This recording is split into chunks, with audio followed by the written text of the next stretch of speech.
International BRIN (ASPI) memasuki hari kedua Rabu 6 Agustus 2025 dengan fokus pembahasan yang kian mendalam dan strategis.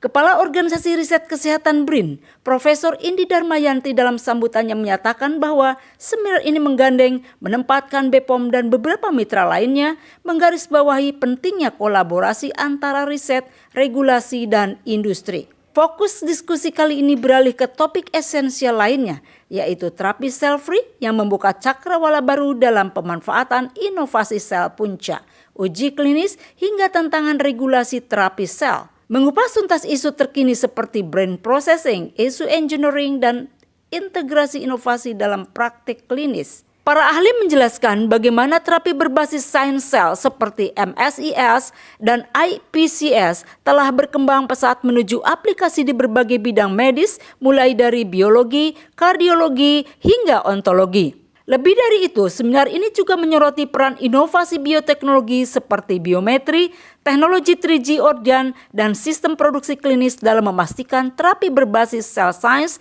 dapat menjadi solusi yang aman, efektif, dan bermanfaat bagi kesejahteraan global. Pentingnya aspek keamanan dan regulasi ini dipertegas oleh Profesor Taruna Ikrar, Kepala BPOM yang hadir sebagai mitra pengguna. Dalam pernyataannya, Profesor Taruna menekankan tugas utama BPOM sebagai badan regulasi untuk memastikan setiap produk biomedis, termasuk pemanfaatan sel punca, harus memenuhi standar yang ketat. Jangan sampai disuntikan kepada orang ada masalah, ada reaksi samping, bahkan juga membahayakan jiwa, tegasnya. Untuk itu, BPOM telah menerbitkan peraturan Badan POM nomor 8 yang telah ditandatangani pada tanggal 18 Maret lalu yang kini sudah berlaku. Aturan ini bertujuan untuk mendisiplinkan serta memperbaiki praktik-praktik bisnis dan terapi sel punca demi melindungi keselamatan dan memastikan efikasi atau khasiatnya benar-benar terbukti.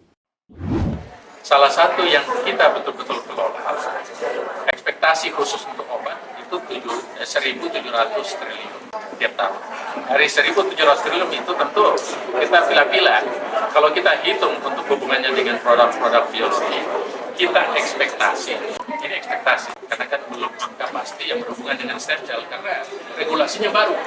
Maka ada kemungkinan sekitar stem cell ini aja bisa 100 triliun. Stem cell, terapi genetik, terapi eksosom, terapi sel, terapi genetik. Besar kan di Indonesia? Lanjut, tetapi masalahnya ini belum banyak diatur. Oleh karena itu, berdasarkan kita ingin atur, keluarlah peraturannya Badan POM nomor 8. Saya tandatangan itu tanggal 18 Maret peraturan itu. Sudah dicatat di lembaran negara. Catatan lembaran negaranya 103. Setelah harmonisasi dan semuanya itu sudah berlaku sekarang.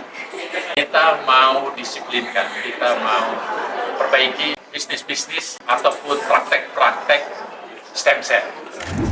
Pertama-tama mungkin kita kembali pertama kali ya ketika kita mulai bekerja sama dengan ahli umumnya, dengan Dr. Makusan, dengan Prostem dan Pak Ali di Prodiknya. Itu memang kita sudah sebenarnya hampir 4 ya, 4 tahun sejak pandemi itu, kemudian kita mulai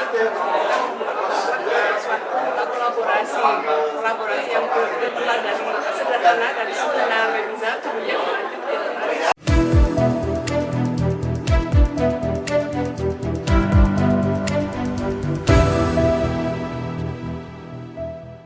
BRIN TV, TV riset zaman now.